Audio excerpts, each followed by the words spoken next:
कायदो is Loki's brother and king Harald's son. क्या इस बात का कोई सेंस बनता है? आई नो नहीं बनता है भाई, बट कायदो के अंदर ऐसे कुछ चीजें हैं जो डायरेक्टली लोकी के साथ रिजेंबल करता है, जो डायरेक्टली एल्फ के साथ रिजेंबल करता है, जो डायरेक्टली किंग हरल के साथ रिजेंबल करता है। और कायदो जिस आर्क में था, वानो आर्क पूरा खत्म हो चुका, उसका कैरेक्टर आर्क खत्म है, बट अभी तक उसके ओरिजिन के बारे में हम लोगों को पता नहीं चला। हाँ, इतना पता है कायदो एक ओनी है, बट उसकी मॉम, उसके डैड के बारे में वी हैव नो क्लू। अगर हम लोग कायदो को अच्छे से देखें तो हमको पता चलता है Kaido is built different. Of course Kaido का स्ट्रेंथ, उसका बॉडी, उसका size, he literally built different. He was a part of Rocks pirate, इतना हमको पता है, but we never get his proper flashback. हाँ, उसका फ्लैशबैक मिला हम लोगों को, दिखाया गया उसने अपनी जर्नी कैसे स्टार्ट किया, बट इससे पहले का सिनारियो कभी नहीं दिखाया। और उसने स्टार्टिंग से कायदो के पेरेंट्स को छुपा रहा है, बट यहाँ पर एल्फ आर्क स्टार्ट होने के बाद अभी तक हम लोगों ने कुछ ऐसी चीजें विटनेस किया जो डायरेक्टली कायदो के साथ रिजेंबल करता है। तो इसी के बारे में आज हम लोग बातचीत करेंगे। फर्स्ट ऑफ ऑल, जो कायदो बंदा है वो दिखने में एकदम किंग हरल जैसा, ये कोई डिनाई नहीं कर सकता है, एकदम सेम टू सेम रिजेंबल करता है। यहाँ से अगर हम लोग कायदो के बॉडी से उसका सर अलग करके किंग हरल का सर बिठा दे तो कोई भी यहाँ पर पहचान नहीं पाएगा कि ये किंग हरल्ड है। ये 100% कायदो जैसा ही लगता है। देखो, सर हटने के बाद इट्स जस्ट लाइक कायदो स्टैंडिंग देयर। हम लोगों ने किंग हरल्ड का जो अर्ली स्टेज लुक देखा, वहां पर किंग हरल्ड कुछ अलग टाइप के दिखते थे, बट यहाँ पर किंग हरल्ड की उम्र होने के बाद कुछ सिनारियो हुआ तो उन्होंने अपना हॉर्न खुद से निकाल दिया।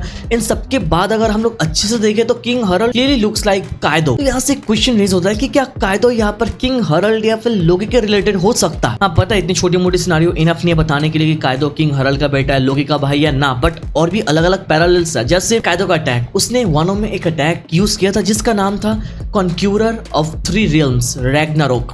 3 रियल्म्स रैग्नारोक एल्फ के साथ डायरेक्टली कनेक्शन बना लेता है। ये मत बोलना कि हम लोगों ने अटैक कब देखा, वानो में देख के रखा, आई होप तुमको याद है। और इस अटैक का नाम क्या? Conqueror of the 3 रियल्म्स Ragnarok. और हमको पता है एल्फ में 3 डिफरेंट रियल्म्स है, underworld, sun world and heaven world. यहाँ पर कायदो के अटैक का नाम भी है 3 रियल्म्स, कॉन्क्यूरर ऑफ 3 रियल्म्स। और यहाँ पर आई डोंट थिंक यहाँ पर रैग्नारोक के बारे में मुझे बात करना चाहिए। जितने वन पीस फैंस हैं उन लोगों को पता है हम लोग एल्फ में फ्यूचर में क्या देखने जा रहा है। फॉर श्योर करंट सिचुएशन देखने के बाद ही पता चल जाता है। बट यहाँ पर जो कायदो का अटैक है 3 रियल्म्स, इस टाइम में हम लोगों को पता नहीं था कि एल्फ में सच्ची में 3 रियल्म्स है। We had no idea because elf का कुछ हमारे सामने आया नहीं था। बट आगे चल के एल्फ में जाने के बाद हमारे सामने 3 डिफरेंट रियल्म्स रिवील होता है जो डायरेक्टली कायदो के अटैक के साथ रिजेंबल करता है। पता है स्टिल बहुत सारे लोग बोलेंगे कि हाँ किंग हरल जैसा दिख सकता है, अटैक का नाम 3 रियल्म्स हो सकता है, रैग्नारोक मेंशन कर ही सकते, इसमें बड़ी बात नहीं है। इतनी छोटी मोटी कनेक्शन से हम लोग कुछ नहीं कर सकते, बट आगे भी कनेक्शन है। जैसे द कनेक्शन बिटवीन कायदो एंड लोकीस वेपन जो वो लोग बचपन में यूज करते थे। लोकी का वेपन बचपन में हम लोगों ने देखा, कनाबो यूज करते थे, इससे अटैक भी किया। लाइक बहुत सारे अलग अलग लोकी के पैनल में हम लोगों ने देख के रखा है। और यहाँ पर जो लोकी के हाथ में कनाबो है, ये कनाबो ट्रेडिशनली ओनी के साथ एसोसिएटेड है। लोकी की तरह हम लोगों ने सेम टू सेम कायदो को भी देखा बचपन में कनाबो को यूज करते हुए। अगर तुम लोगों को याद है, इससे कायदो अटैक कर रहा था, फाइट कर रहा था, हम लोगों ने ये सब कुछ विटनेस करके रखा है। तो कनाबो यूज करके फाइट कर रहा लोकी एंड कायदो को ही हम लोगों ने देखा बचपन में। इन दोनों को छोड़ के और किसी को देखा ही नहीं। एंड कनाबो डायरेक्टली ट्रेडिशनली ओनी के साथ एसोसिएटेड है। और आगे चल के हम लोगों ने लोकी के केस में क्या देखा, लोकी वाज अलोन, उसके आसपास कोई भी नहीं था, मतलब लोग तो थे उसको पसंद नहीं करते थे। और आगे चल के लिटरली लोकी ने सुसाइड करने की कोशिश की। कैसे? हेवन वर्ल्ड से सीधा अंडरवर्ल्ड में जंप करके। ये हम लोगों ने 2 चैप्टर पहले ही देखा। और लोकी वहां से जंप करने के बाद भी मरता नहीं है, वो जिंदा रहता है, उसको कुछ होता नहीं है। फिर आगे चल के हम लोगों ने देखा रॉक्स आता है, लोकी से मिलता है, ये सब कुछ बात की बात है। बट इससे पहले लोकी ने सुसाइड करने की कोशिश की। पर सुसाइड करने वाली बात को भी हम लोग देखें तो कायदो के साथ डायरेक्ट रिसेंबल हो जाता है। कायदो ने भी इस आइलैंड से जंप करके सुसाइड करने की कोशिश की 10,000 मीटर ऊपर से bro. And every single time वो ट्राई किया बट वो बच गया, उससे कुछ हुआ ही नहीं। हमको उस टाइम में बोला गया कि कायदो अपनी जान लेने की कोशिश कर रहा था ऊपर से छलांग लगा के, बट ऐसा कायदो के साथ कभी हुआ ही नहीं। ऊपर से गिरने के बाद कभी मरा ही नहीं। जस्ट लाइक लोकी जो हेवन वर्ल्ड के ऊपर से डायरेक्ट अंडरवर्ल्ड में गिरता है, वो भी बचपन में, बट स्टिल उसको कुछ होता ही नहीं। और कायदो भी ऊपर स्काई वर्ल्ड से डायरेक्ट नीचे जमीन के अंदर घुस जाता है, बट स्टिल उसको कुछ होता ही नहीं। यहाँ पर इस पर्टिकुलर मोमेंट तुम कायदो के साथ किसी और का पैरेलल नहीं दिखा सकते हो एक्सेप्ट फॉर लोकी। उसके साथ उसका ही पैरेलल जाता है ब्रो। लोकी को जब ऊपर से जंप करने के बाद भी कुछ नहीं होता, तब लोकी ने क्या बोला था? I can't even die. और कायदो ने वहां पर क्या बोला था? I survive again.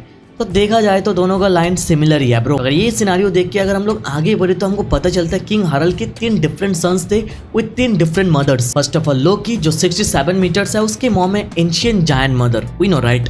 फिर हजरुद्दीन जो 22 मीटर है, उसकी मॉम है नॉर्मल जायंट मदर। कायदो जो 7.1 मीटर है, उसकी मॉम है ह्यूमन ओनी मदर। और अगर हम लोग ये तीनों कैरेक्टर्स के हाइट्स को भी देखें तो यहाँ पर भी नोटिस करने वाली चीज है, लोकी हजरुद्दीन से 3 गुना ज्यादा लंबा है और हजरुद्दीन कायदो से 3 गुना ज्यादा लंबा है। तो इस सिनेरियो से हमको पता चल रहा है रेस के हिसाब से साइज का रिडक्शन होता है। जैसे लोकी की मॉम एंशिएंट जायंट है, for that reason Loki's height is that huge. इसके बाद हजरुद्दीन जिसकी मॉम नॉर्मल जायंट है, उसके हिसाब से हजरुद्दीन की हाइट है।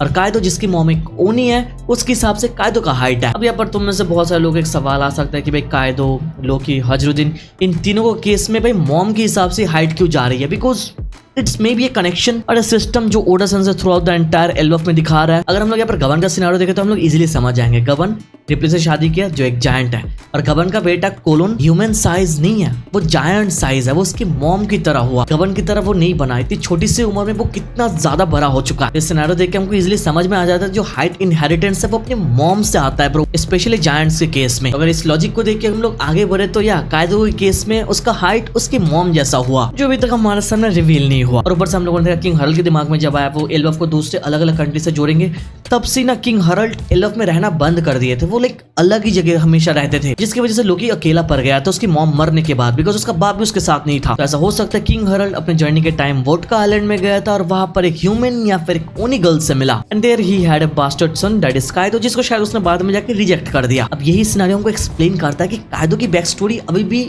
इनकम्प्लीट क्यों है।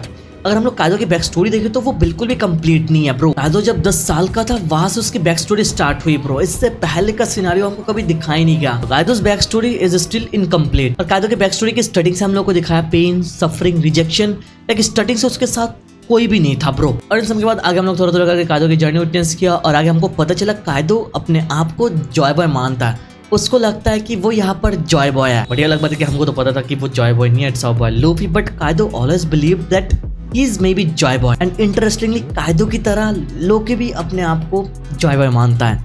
फर्स्ट वाले पैनल पे देखा लोकी ने क्या बोला, I am the sun god who will bring about the world of the end Loki.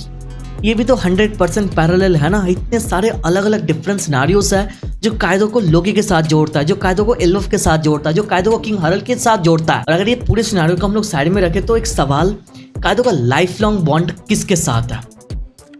Big mom के साथ है। ये सब लोग बोलेंगे बिग मॉम, लिन, और बिग मॉम कहाँ से है? एल्बफ से। मतलब इंटायरली तो एल्बफ से नहीं है, बट वो बचपन में एल्बफ में थी, उसके साथ एल्बफ के साथ टाइज से हमको पता है। क्या पता फ्यूचर में बिग मॉम का भी सिनेरियो एल्बफ के साथ कनेक्ट हो जाए, जैसे कायदो का भी हो रहा है। वन थिंग जो अगेन सरप्राइजिंग है कि हमको दिखाया नहीं गया बोथ कायदो एंड बिग मॉम को रॉक्स द ज़ेबेक ने कैसे अपने क्रू में लिया। हाँ, व्हाइट बियर्ड को दिखाया, शिकी को दिखाया, स्टसी को दिखाया, मतलब बहुत सारे अलग अलग कैरेक्टर। स्टार्टिंग के 5 कैरेक्टर्स को चैप्टर 1155 में दिखाया कि रॉक्स द ज़ेबेक ने उनको डेविल बैक गेम से पाया, बट कायदो और लिन का कुछ दिखाया नहीं। अगले चैप्टर में सडनली दिखा दिया कि कायदो लिन उनके साथ है, बट वो लोग आए कैसे ये नहीं दिखाया। तो सिनेरियो में ऐसे भी कुछ चीजें हैं जो ओडा सन ने ठीक से क्लियर नहीं किया। फॉर दैट रीजन ये थ्योरी स्टिल वैलिड है ब्रो। कायदो के पेरेंट्स, उसका वेपन, उसका नेम अटैक, उसका नाम मर पाना और उसका नॉर्स मिथोलॉजी के साथ टाइज बनना, ये सब कुछ एल्बफ के साथ कनेक्टेड हो जाता है। और ये सिनेरियो हमको ये सजेस्ट करता है कि Kaido might be king Harald's half human son. और मुझे पता है कुछ लोग कमेंट में बोलेंगे कायदो ओनी है, ओनी है, ओनी है। भाई मैंने तो ऑलरेडी बता दिया ओनी का केस। और ओनी किसको बोलता है? ओनी बस एक नाम है हाइब्रिड रेस के लिए बिटवीन ह्यूमन एंड जायंट्स, जो कायदो के बाप मतलब किंग हरल्ड और उसकी मॉम जो ओनी है जिसके साथ मिलता है। बाकी जैसे मैंने बोला ओडा सन ने बहुत सारी चीजों को नहीं दिखाया, जैसे कायदो का बचपन, उसकी मॉम, उसका डैड, रॉक्स द ज़ेबेक ने कायदो को कैसे अपने क्रू में लिया और कायदो इनकम्प्लीट बैक स्टोरी। तो ये सब कुछ देख के लाइक हम लोग बोल सकते हैं ये थ्योरी स्टिल वैलिड है। There might be a connection जो हम लोग फ्यूचर में देखने वाला है शायद। बाकी हमेशा याद रखना थ्योरीज और theories we are not writers. बाकी अगर फ्यूचर में कुछ रिवील हो जाए तो बढ़िया। बाकी मैं जानना चाहूंगा इस थ्योरी के ऊपर तुम्हारा ओपिनियन क्या है, जरूर अपना ओपिनियन देना। और यहाँ पर ब्रेक वीक चल रहा है तो मैंने सोचा वन पीस फैंस के लिए तो कंटेंट बनता है। वीडियो तक देख रहे हो तो लाइक कर दो, चैनल पर नहीं हो तो सब्सक्राइब कर दो। Thank you so much watching this video. तब मिलता है नेक्स्ट वीडियो में।